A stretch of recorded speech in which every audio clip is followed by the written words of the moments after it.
These are just one of many scenes of Iraqi civilians being abused by British soldiers. Ever since the invasion of Iraq in 2003, hundreds of Iraqis have been illegally detained, tortured and beaten at the hands of British interrogators. Human rights groups and lawyers have exposed and highlighted these violations, and as a result, the British Ministry of Defence has been forced to pay out £14 million in compensation to the victims that suffered such brutality. The Ministry of Defence say they are investigating these abuse allegations, adding that they believe most of their service men and women behave with integrity. But lawyers say these investigations lack sufficient independence, with one investigator quitting the inquiry, declaring that this was not genuine, more of a whitewash to save the Ministry of Defence's image. Human rights groups have gone even further and have said categorically that such abuses were systematic and could easily amount to war crimes.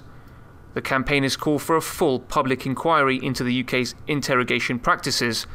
Such an inquiry would further damage the reputation of the Ministry of Defence. It is no wonder they're trying to avoid it.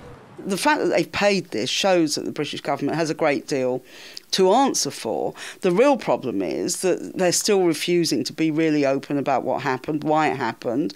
They refuse to have a public inquiry, which is one of the obvious demands in these circumstances. And until they agree to that, until we get all the facts, then these Iraqis who've suffered so much are not going to get justice.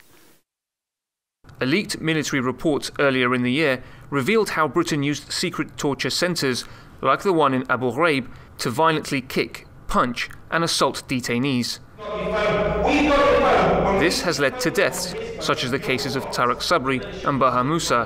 Hundreds of Iraqi victims have been compensated over the years, and hundreds more are hoping to take legal action against British authorities in the UK.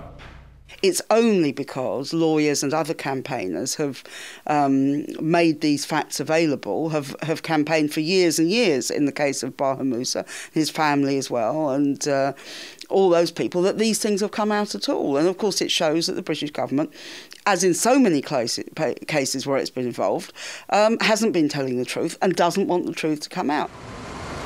Lawyers for Iraqi prison victims say hundreds more are likely to seek compensation against the MOD in the next few months, but they feel that true justice would only be served if those involved are prosecuted and held to account. Hassan Al-Khatib, Press TV, London.